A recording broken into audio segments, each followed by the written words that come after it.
la première fois garçon na wasko ya ni le René Salama ina matadi bakuta na mbazangu tala nzambe na salama kama misu na ngai komo beba yango na faina la talineti te bakumo bemba bakumo me akufa bana fo bana zokende mutamazo lande ka te fo bana motese bo ngai tu prédicateur ndenge ne woya la foi aux en foi te falo sambela kaka misu de bonga fo bana mitena te.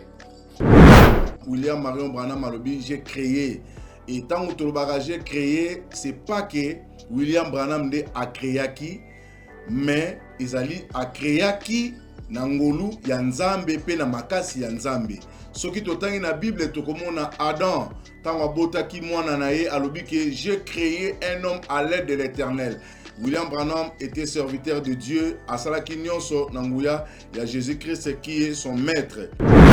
Tout ça dans mon salle l'ensemble les boyka du message l'ifoko du ciel apôtre des 7e saut maman l'ifoko vieux chinois yepe azo sala makambo ebele o liboso batu ba négliger ki ba linga ko laksango te mais lelo grâce ya émission autre ba ki to ko lakisa yango fini kumish lui là yeye mko na mwana iko mbele.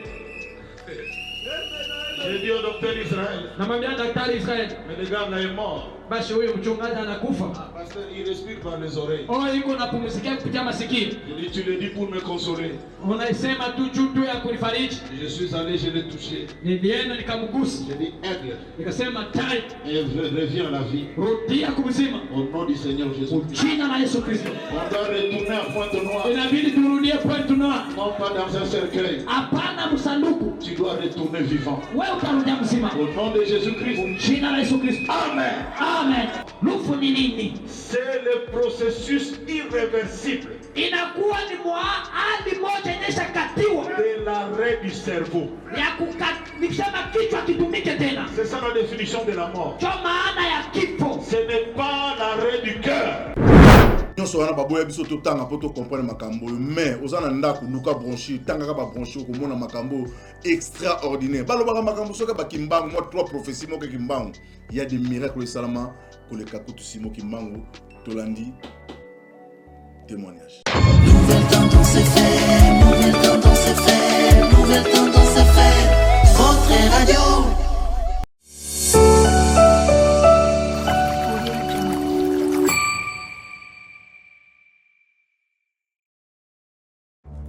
Dans les soucis de vous informer, divertir et vous former, Nouvelle Tendance, votre chaîne, met à votre disposition des applications, radio et télévision. Comment installer? C'est simple. 1.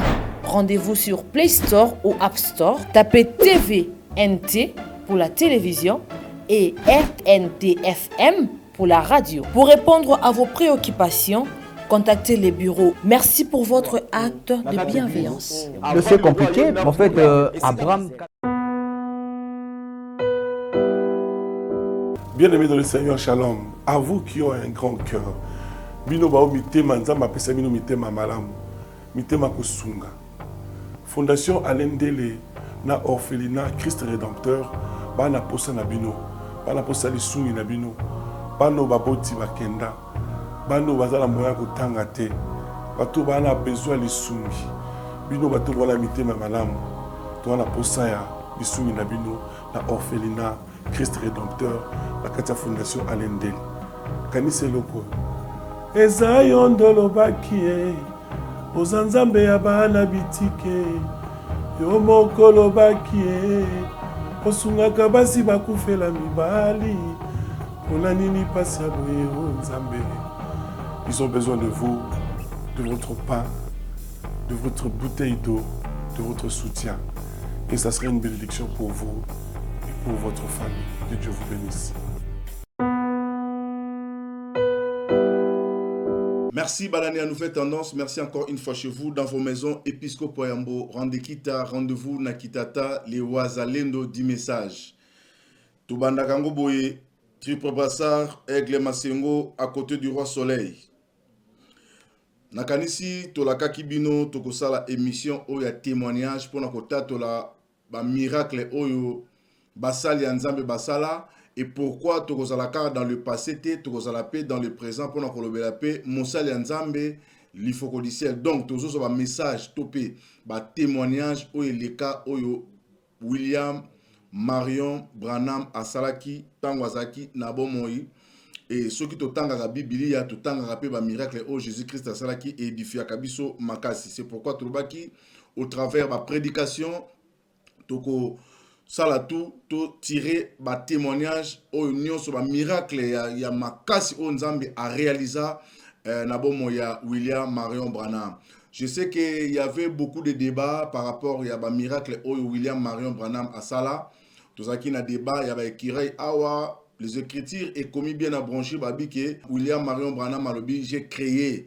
Et tant que j'ai créé, c'est pas que William Branham a créé qui, mais ils allaient à créer qui nangolu ya Nzambe pe na makasi ya Nzambe. Ce qui totangi na Bible to comme on a Adam tant bota ki mwana na ye alobi que j'ai créé un homme à l'aide de l'Éternel. Donc ils ont makam oyo moto salaka. Oye salamaka na nguya na Nzambe ezala makambo Nzambe ye moko pe asalaka. Donc place wana tokoki ko mitungisa mate pona yango parce que ezali vérité. William Branham était serviteur de Dieu asalaki nyonso na nguya ya Jésus-Christ qui est son maître. Alors tokozwa pe ba vidéo ya ba pasteur partout dans le monde ba banotine na ba message oyo ya ba témoignage ba bazana ngozana témoignage na yo numéro na ngeza affiché wana. Sala témoignage tindelanga yango na WhatsApp et to koleksango pona kotalisa kaka monene ya mosakoli et to kotika la kana li passer tenenga na lobby toza pe na mosali la Nzambe le boyka di message l'ifoko du ciel apôtre de 7e saut maman l'ifoko vieux chinois yepe azo sala makambu ebele o liboso batu ba négliger ki yango balinga kolaksango te mais lelo grâce il y a émission autre baki tokola ki sango et puis ba invité ba kozalaka awa pona kolbela kaka uniquement ba miracle. Alors émission so bandalelo tokotia témoignage ya pasteur l'ifoko du ciel o ye salama et pas na yemoko to pe na ministère na yemoko après tokozwa pe miracle ya prophète William Marion Branham. Toujours senga générique pourquoi totie générique o parce que ils ont la batebele c'est le va qui pour na contredire prophète par rapport ya ba makambo na détaillé awa yango émission yé pour na kolakisa que prophète a existé qui prophète azaki manifestation ya Nzambe prophète azaki gloire ya Nzambe prophète incarna qui nyonso otolobaka ezali réel pe ezali vérité yango peut-être batunsu ba bi dimension ya prophèteté beaucoup monde au travers émission oyo ya témoin toujours générique après tozongi osali ya yo famille kuna na internet obengi ngai de démon obwakinga na liselo oyebi message te vous ne connaissez pas le message osande na kindoki Il est qui? kasi na bolingo ya nkolo nakosenga permission te nalingi yo na mpo vous êtes des sorciers le message sango regardez notre ami Bill Désert. Comment il est tombé plus bas.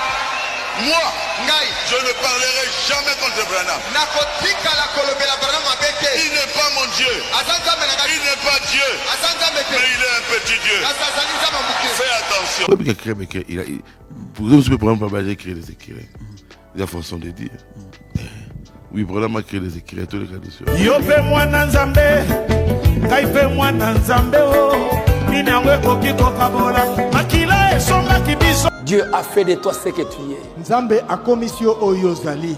Mais regarde maintenant. Kasitala sikawa. Tu es maintenant riche. Tango comme na bozui. Ozako yo kalisoso te. Tata Nangai. William Branham. Biso tokosuka wapi. Nous sommes sortis des dénominations. Biso topimi na bibongiseli. Nous t'avons suivi. Biso tolandaki yo. Soki obimaka na butu ekoyebana nyonso ya mabe ekoyebana. Si le message devient une punition pour toi, c'est que tu n'as pas été fait pour ce message. Le message, c'est la meilleure des choses que Dieu peut donner à un humain. J'ai compris que c'est le nom de frère Branham qui dérange les gens. Mais nous n'allons pas laisser ce nom. Même si vous dites que vous priez Jésus, c'est bien. Mais celui qui va vous identifier le Jésus que vous dites prier, c'est Branham. Merci nakanisi bolandi maloba oyo pona mosakoli ebongi na mosakoli te. Bolandaka tango nyonso émission oyo ezali misala ya mosakoli. Misala ya mosakoli eye pona kolongola bato nyonso batelemi pona kobundisa message ya prophète William Marion Branham nde émission oyo ekote melango. Ekote melango ndenge nini? Tozali kozwa bate o baza kote ya partout dans le monde. Tokozwa ba mate na bango tokobana kotia pona kolakisa misala oyo William Marion Branham asalaki tous les miracles oyo Branham asalaki bokola nango bobele na émission oyo. Ekozala pe na bate bakobanda koya kotalisa biso ba miracle parce que William Marion Branham asala ba miracle ebele o mokilebité. Lobi bayebaki William Marion Branham te au travers émission oyo moto nyonso akoyeba nani yango ezalaki William Marion Branham. Pe message ya temps de la fin ezali nini yango na bopete na yango nyonso yango tozana posa lisungi na yo losambo pona émission oyo parce que musala oyo ezosenga soutien makasi pona kokomisa yango na bandako na bino soki ozali na moteme tutami opambola musala oyo opambola émission oyo kohésiter te numéro na biso ya ngwana obengi biso nzamba pambolio apesio quelque chose tiela biso na numéro wana ekosunga biso po ete mosala oyo ekende liboso et nzamba Branham akopambola yo. Que Dieu vous bénisse. Merci beaucoup. Pourquoi émission Oyo, Luc chapitre 17 et Ebisi Biso, likambo moko donc Luc chapitre 17 verset 11 et lobi na biso histoire il y a 10 lépreux. Ba 10 lépreux ba kutana kina Jésus et Jésus bisaki bango ba kende komi la kisa epa ya ba nganga mibeko tant ba kende komi la kisa epa ya ba nganga mibeko ba koma kikuna et ba bikaki et moko na bango azongaki pe ayaki kotato la témoignage ayaki kotato la ketala kutunga na biki talabo Jésus a tuni bongo ba oyo batikali wapi bango bazate et Jésus Christ abakisa kelo komoko ya mutuya alobi va ta foi t'a sauvé. Mais pourquoi babika ki ebele bakena bango bazongi te mais moko azongi ebise ta foi t'a sauvé. Donc après miracle eza susu na lobiko parce que bango bazoeka ka miracle mais abi ta foi t'a sauvé kondimano ebikisio ebikisio na nini parce que ayaki ko rendre témoignage et émission oyo yo okotinda vidéo yo oko soutenir émission oyo nzambe akopambola yo nzamba William Marion Branham akopambola yo parce que émission zo senga beaucoup de soutien et zo sala mana ba circonstances ba conditions moko vraiment un peu difficile mais na lisungi na onenga utumo na générique lekiwana soki au contribuer na avancement ya œuvre oyo nzamba musakoli akotika yote akopambola yo. Alors Matthieu chapitre 5 verset 14 babi na biso Jésus-Christ abi nous sommes la lumière du monde. Tozali lumière ya mokili oyo. Biso ba Christ tozali mwinda babomba kango na se ya mesa te mwinda bataka ngo likolo alobi tozali mboka oyo tongami likolo ya ngomba misala o nzamba zo sana fina biso c'est très important que mokili yebaka po ba mona ke nzamba salaka lelo e koma soki mutu a pambola mi babaka Satan deux fois trois fois quatre fois balobaka ka satana donc ba komo ko tsa satana liboso ya lipamboli o nzambe pa pambolaka yenda pesaka pe bato bakamwe aloko takana se atombolaka likolo akamataka moto na pamba pa vanise na kiti ya bakonzi mais likambo po ba Kristo ebungi ba Kristo bazoye bango souté. C'est pourquoi la version ba bina biso vous êtes la lumière du monde. Dans notre témoignage et le témoignage des serviteurs de Dieu ezali ko rendre pendant que la mokili OK bosa la choix malamu boya epai na Kristo boya epai na Jésus Christ afin que bosa la sauver. C'est pourquoi tolobaki ete toko sala émission oyo ya témoignage pona ko lendi sa lisusu bato babungisa elika parce que bele babungisa elika tango témoignage azo kakte na bungisa elika te nazana elika nzamba kusala. Alors pona ko sukisa Actes des Apôtres chapitre 1 verset 8 abina biso vous recevez une puissance. Vous recevez une puissance et le Saint-Esprit surviendra sur vous, le Saint-Esprit surviendra et vous serez mes témoins. Boko yambangu ya moko molimo santo ko ya kati na biso pe kati na bino pe boko zala banzenge neke na ngai alobi na mboka oyo jusqu'à l'extrémité de terre ti na suka ya mokili jusqu'à l'extrémité de la terre. Alors bien aimé, avant que tolanda ba témoignage verset oyo Ceux qui ont un bon prédicateur au koyeba exégèse herméneutique et homilétique. Jésus a zolo bango et pas ya banane et pas ya baye kolinaï. Mais ce côté na Bible baye kolinaï ba koma kitina suka mokilité. Lelo litato li oyo vous serez mes témoins. Et ça pour nabiso. C'est ce que bato bazana na carte de révélation pour comprendre William Marion Branham a incarné qui eloko nini. Et yango à travers ces témoignages ndé toujours ko rendre jusqu'à l'extrémité de la terre. Ndé biso to sa boye. Ce que tout là na makambo parce que abi vous serez mes témoins to ko sala ba témoin na ye. Yo za témoin, oza témoin à Christ. Oza témoin nani, toza ba témoin, faut tato la makam oyo, abi vous serez mes témoins jusqu'à l'extrémité de la terre. Ba yeko ba comment atteindre l'extrémité de la terre te. Ba kufaka. Mais lelo au travers cette émission, ils ont kende jusqu'à l'extrémité de la terre nouvelle tendance. C'est pourquoi tozo ko soit témoignage ya liboso au travers ministère ya pasteur Lifokodise. Témoignage toujours musikate. Tozo monte ko mankiona to ke luka mutumo te et salame pa ya mwana na emoko. Oyo na bois kakanabinga katango nyonso très près brassard aigle masengo à côté du roi soleil na yoka témoignage oyo na kama lili na nzoto na ngai na lela na bi nzambe makambo biso to ndimeli yango oyo message biso to koti yango oyo te nzambe faut ça la peine ba vie na biso to landi témoignage après to songi. Aujourd'hui, na leo, il y a eu un homme qui a dit tout ce que tu as aimé, tout ce qui t'ont aimé, je te le donne. Si tu le crois, dis ta main. Ce frère ici que vous voyez, il était mort ici à Lubumbashi. Il était mort ici à Lubumbashi. Il a pris de Kabuchungu, mais en racine, il a mangé. Moi j'avais mangé juste un peu comme ça. J'ai fait toute la journée. Je prends le jus, le sucre. Mais lui il a mangé tout comme ça. Vers 4 heures. Il commençait à mourir. Et il criait. Moutounza. Sous le sommeil, j'entends quelqu'un qui crie. Il sort comme ça. L'enfant était KO. On l'a amené à l'hôpital. Nous étions avec le docteur Israël. J'étais là. Il était en train de respirer.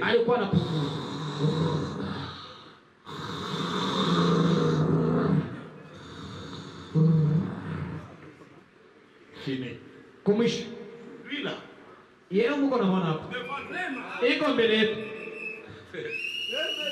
dit au docteur Israël. Mais le gars là est mort. Parce qu'il respire par les oreilles. Je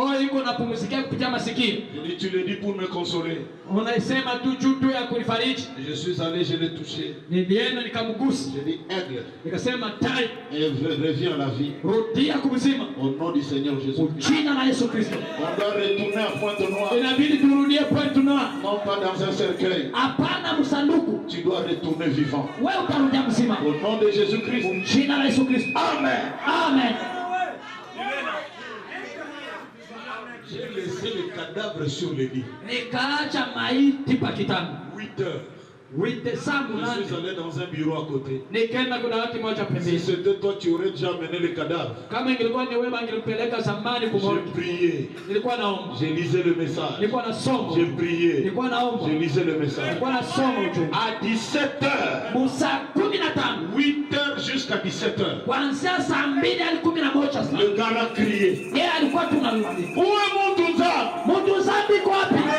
Comment ça tu m'appelles? J'ai crié Alléluia. Et je suis venu. Frère, j'ai filmé ça. Je voulais que le témoignage soit frappant. Je l'ai amené à l'hôpital de cinquantenaire de Kinshasa. On a mis des trucs dans son cerveau. Et ils ont dit, même aussi au Congo, il dit, monsieur, on regarde une certaine inactivité de ton cerveau. Et ils ont donné l'heure exacte de 8h à 17h. Bakasema haikutumika kuanzia 8h mpaka 17h. Son cerveau avait bloqué. Cerveau yake ilikuwa simama. Or qu'est-ce que la mort? Lufu ni nini? C'est le processus irréversible. Inakuwa ni hali moja inashakatiwa. De l'arrêt du cerveau. Ya nikisema kichwa kitumike tena. C'est ça la définition de la mort. Cho maana ya kifo. Ce n'est pas l'arrêt du cœur. Haina sema roho inaacha, hapana. Le cœur on peut le réanimer. Roho unaweza kuitwanga twanga na rudia. La personne peut revivre. Na mtu ataishi. Mais le cerveau. Lakini kichwa dès que ça s'arrête, ikasimama tu. Inaisha. C'est fini. Mais le voilà ce soir. Yeye yuko hapa. Le voilà ce soir. Yeye yuko hapa. Le voilà ce soir. Yeye yuko pale. Notre Dieu. Mungu wetu. Quand tu croises son représentant. Wakati unaamini kumwakilishi wake. Les choses deviennent succulentes. Vitu vinakuwa vya utamu. Un jour il était à l'église. Siku moja alikuwa mkanisa. Je ne sais pas quelle chantait. On chantait quoi? J'entends du pain. Hein? Vive perle de lumière. Il est devenu comme un fou. Les gens du pasteur descend, viens voir ton type là. Pasteur shuka angalia kutoka. Quand je suis descendu, je dis vous ne comprenez pas. Nikashuka mwelewe. Lui il partait là-bas. Alikuwa anaisha hata kwenda. Pasteur quand on l'a mené à l'hôpital. Pasteur wakati alikuwa mpeleka kwa hospitali. Il disait ce que Branham dit. Alikuwa anasema venye Branham anasema. Je vois des bouillards. Naona nyanga. Branham quand un saint meurt. Wakati Branham alikuwa anakufa. Ça commence par des bouillards. Inaanza kumiangali. Un ruisseau. Inaanza kama mtoni. Une rivière. Mtoni. Un fleuve. Bahari. Après, kisha vous me croisez. Unakutana na mimi. Et le gars l'a dit. Na Bwana huyo alisema, je vois frère Branham. Naona ndugu Branham. J'ai pleuré. Nilikuwa nishaanzalia baduku. Il ne parle pas. Nikasema ushende. Je vous fais rire. Niko na vichekesha. Il y a un frère qui mourait. Kuko ndugu mama mwenye alikuwa shanja kufa. Nous étions là pour prier. Tulikuwa pale tu kuomba. Je vois le bouillard, je vois le ruisseau, je vois le fleuve, et je vois des gens qui viennent pour m'embrasser. Moi j'ai crié, est-ce que tu as vu frère Branham? Oh non, il revient.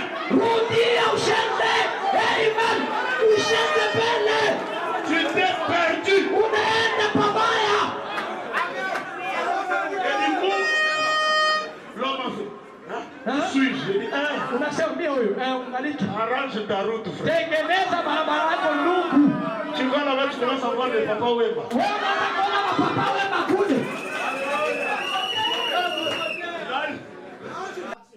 Merci beaucoup. Nakanisi boyoki témoignage oyo. Vraiment, pasteur du Foko du Ciel appelle ça partout ce qui est à côté après on relaxe biso banzenge neke pour on relaxe biso bangoyo un lépreux yo un lépreux mutamaba muto a perdu qui espoir et li keza qui souste mais kola lobi va ta foi t'a sauvé. Alors tous ce témoignage ya moko William Marion Branham na roti kabino bolanda des témoignages oyo eza édifiant et ko simba motema na yo s'abonner à Nouvelle Tendance et zelaka émission où il y a témoignage parce que okoyo kama na yo ke bouleversant ngai oyebi William Marion Branham aza moto oyo batu ba imiter surtout ba pentecôtiste ba imiter ba lakisa biso yete na sima ya koto comment comprendre est-ce que dernièrement tota ko na esprit mbakadi azoba kiyo akende côté ya place mo be makende kita zakina ndaku na ye azaki na reta ke nzoke za biloko William Marion Branham masa sala vraiment. Quand on est côté la makambo na profondeur au ba recherche n'est que comprendre vraiment ba pasteur tout ça la vérité na landa qui avatar azo ba ke Philippe azo ça la téléexportation abane ko kende sans transport akoloba kabima na boma bimi na boma et maintenant William Marion Branham a salangopé. Moi je me disais encore une fois que mais ba miracle Jésus ba que après hier to comment ba miracle ko abi disciple accompli abisoki moto akosbosa ba miracle plus que ngai mais natali ba apôtre la moni mutu masaki miracle plus que Jésus nzoka au travers William Marion Branham il y a eu des miracles au kutu ba bombela biso ba makambo le quoi to baka to tanga bible to tanga brochité et c'est rare ngana ka ba témoignage ba idausa pasteur wa pentecôtiste ba tout mo mitema mabe ne ka témoignage ya Idausa ba yeba buka ville moko boye Idausa ibo buka ville wana te tracteur ekufi ba ke zo mususu ekufi nyonso wana ba boya biso to tanga poto comprendre makambo mais ozana ndako luka branché tanga ka ba branché ko mona makambo extraordinaire ba loba makambo soka ba kimbango moi 3 prophéties mo ke kimbango il y a des miracles salama ko le kakutu simo kimbango tolandi témoignage. Shalom, shalom, shalom, épiscopat ya Yambo, ya Netopé Liloba, Potopé Saba, témoignage le grand prophète William Branham. Ya Poto Banda, Nango Banda na Maloba ya Yemoko, na message Oyo, comment l'ange est venu à moi, prêché à Chicago, 1955, janvier le 17. Frère Branham dit ceci dans le paragraphe 275. Alors, mes amis, ce soir, si c'est notre dernière rencontre sur cette terre, vous et moi, nous nous sommes trouvés dans la présence du Dieu Tout-Puissant. En Hollande, mon témoignage est vrai. Il y a beaucoup de choses. Il faudrait des quantités de livres pour tout écrire. Mais je veux que vous sachiez, il y a beaucoup de choses, neti, ebele, neti, pasteur life, à l'obak. Frère Branham azalaki na réunion moroboye, alors frère moroboye, ce qu'on azalaki, pasteur, ya Branham tabernacle, Branham ane ebele, frère Collins. Alors frère Collins, alandaki frère Branham, na nino na ba réunion, ezalaki na Georgie, na Georgia, kota ba Atlanta. Alors, sikoyo, yepe sikoyo frère wana azalaki eloka sika pour la discernement parce que discernement wana ezalaki c'était Dieu lui-même. On sait qu'il y a à discerner. Donc on les a sujet mususu to développer ngo. Donc c'était la plénitude de la divinité. Nzambe yemoko ando ya na nzoto wana Branham, azo sala nzoto Branham. Faut bona lobi que les zaki nzoto langa do on est na déficient nzambe. Yemoko sikobo moto Branham na vandi peme na hotel. Alors, fais ce qu'on a dit à la discernement. Alors, moi, si beaucoup aïe na ligne à prière, alors, fais bonhomme, à l'obi, à serre, comme on a eu boye, on va dans l'adresse boye. Ne par exemple, ne la présenter exemple. Oh frère, comme on a eu rendez kita, on va naka, na nino, na bandal, adresse na yo boye. Oh yo, on va dans la lemba. La nana est bien. Alors, faut bonhomme sikoyo à discerner ces wana. Abisser, comme on a boye. On va dans l'adresse tel boye. Alors, frère, on a ce qu'on connaît à Zalaki, dans l'audience. Moi, je vois qu'il peut me dire, Omonia. Na yebino William Branham a kosaka. Nana yebi moi si wana. Netinga la lobi na yebi rande. Avant na bandalité. Avant na lemba. C'est on a un petit frère Omonia adresse wana. William Branham a pesi moi si wana vanda akunate. Ponga na yebi bien. Avant na ka place boy. Ah, est-ce qu'on est touché frère parce que frère déjà parce que comment même pasteur ya Branham tabernacle. A tel babi ya do sentir que ma frère Branham est solo. Ah, mais n'est raté. Ma frère Branham le baraki so les nzambe ko raté. Ah bien faut na investiguer. Et là na stade moi munene. Abi frère abisko tango sili na landi sikoyo moi si wana oba discernaki. La nana bien frère regardez. Sur les nzambe ta osala. Nzambe a prouvé que ezaye. Donc moi je suis allé à ce frère, à bien frère abi elo mo continue mon petit mois d'août. Que mon ni na sarabino à cause de moi si wana a auto les ka on adresse wana. Eza yete, peut-être avant dans la bandalité, avant dans la lemba. À faire investiguer à l'indisco moi si wana. Oh ya zalaki na frère Branham a discerné il va penser là. Tant est-ce que pour moi sera bien avisé.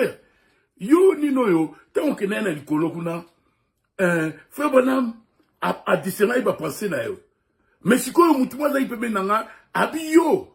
Un camarade na yo comme na boy pas faire azo investiguer. Aïe singa que te yo va na bandalité. On va na lemba. Maman c'est rabi la bosse là go yebse. Na longwa lemba lobby na côté bandal lobby. On na rabi à faire ande. Donc moi sur la casse des amis mais si comme moi c'est ngo a bosse là go yebsa camarade que à longueur il y a une adresse wana kala à côté d'une adresse à sika offre bana ma discerner c'était Dieu nzamba sala RRT yami balé sikoyo o izalara en faveur nana vraiment o témoignage de la faveur babega nino yo frère moi autokufa frère Elibisco yemta apesa ngo babega ngo soldier boy na ba année ba 50 nini frère bana ki no sala réunion na Canada a yes comme tazaki sponsor ba sala réunion na frère bana abisko na réunion mo boye kota suka frère bana ma prier pour la bato maladi bazo yemba nzemombo kwa selema don libili all things are possible only believe quoi seulement car toute chose est possible fait d'avis qu'on a na kota suka ya service hein bato bazo yemba sikoyo malamon fait bana makati soldier boy les garçons soldats dans le bagage na audience ne commets pas le suicide. Don't kill yourself. The devil is lying to you, boy. Abi diable za kukosa yo. Abi deny him. Abi boy ya diable. E okenendaku okozala mubali ya solo. Only believe. Akondiye le oyemba. Renue sili na ngoe. Frère abi va continuer la voiture. Soldier boy.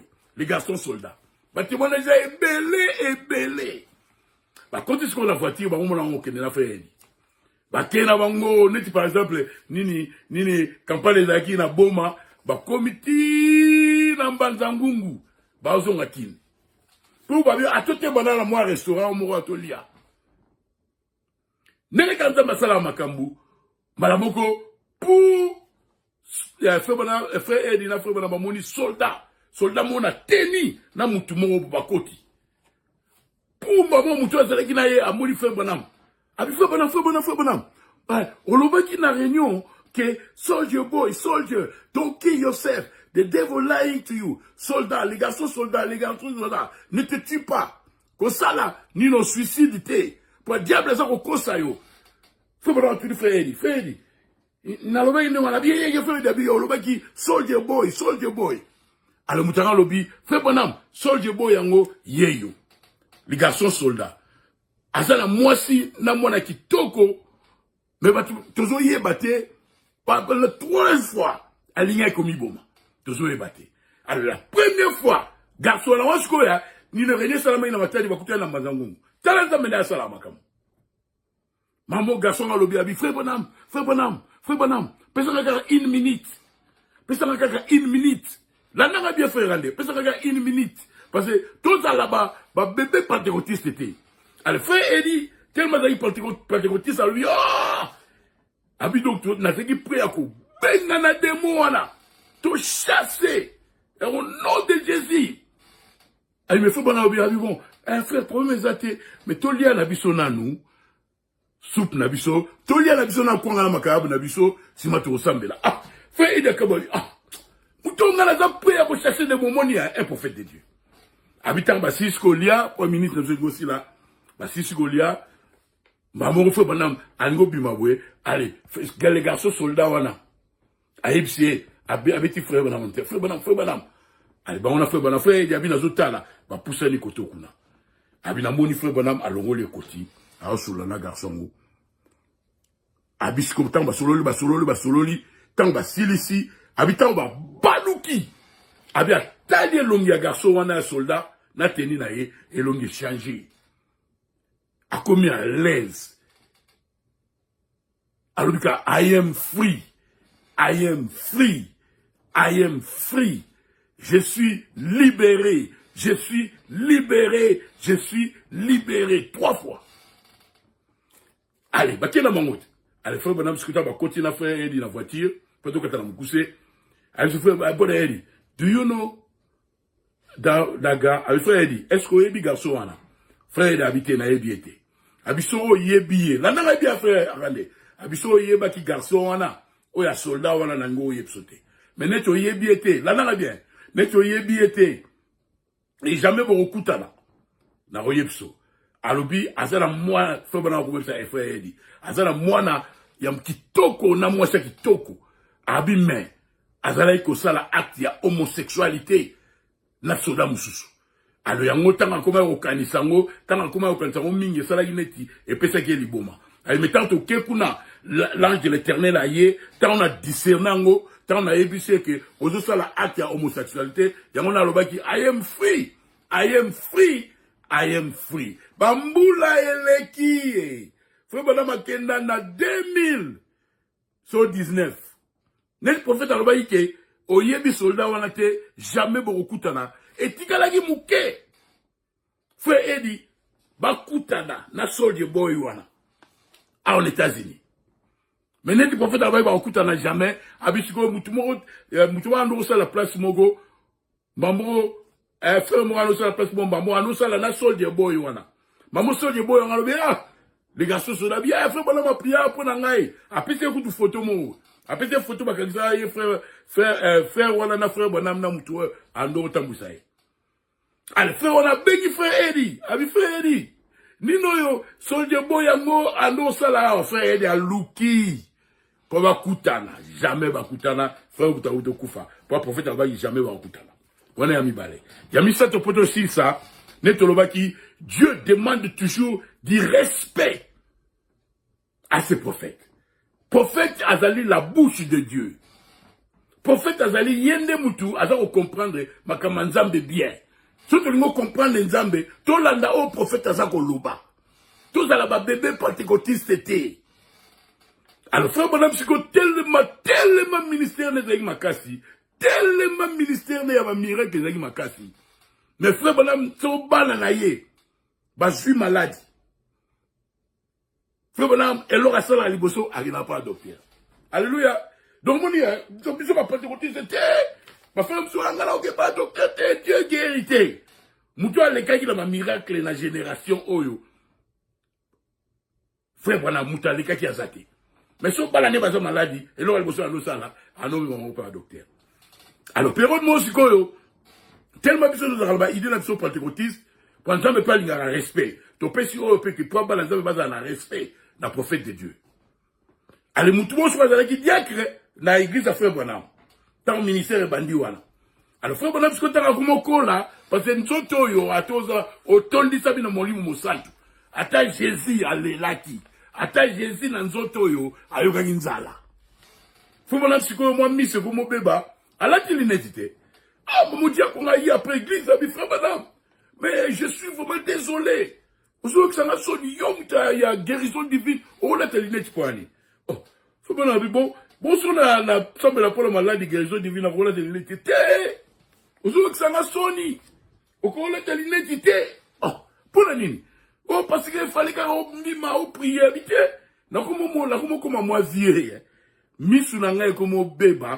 Yango na faina la talineti te bakumo me ku fe bana fe bana zo kende mutanga zo lande ka te fe bana mo tese bo ngai yo prédicateur ndenge ne wo ya la foi oza na foi te falo sambela kaka misu de bonga fe bana mitena te ale ba bendi frère Bonhomme akila ki ba frère Bonhomme ba bendi frère Bonhomme ba coacher la voiture o ebineni rande le lendemain nango diakango akufaki.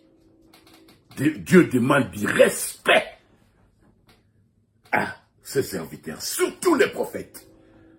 Merci beaucoup. Oezaki témoignage ya mokona lelo nakanisi nzambe a édifié yo, nzambe a te yo, nzambe réconforté yo, yo espoir ezaki susute, nzamba zungisi likia ke ndimela makambo oyo okobika okolonga soki basi ba servir moto za pembe na yo yeba ke le panier circule encore yo poko zwa parce que tango yikilisa ki mapa nambisi bato baliaki na noté bazaki passer pa beke te ese belé ekotika la biso petoko zwa lokola baninga bazwaki lokola salama ki pona baninga nzambe na biso il est le même hier aujourd'hui et éternellement tokutani prochainement Ronde Kita épiscope Yambo Wazalendo du message.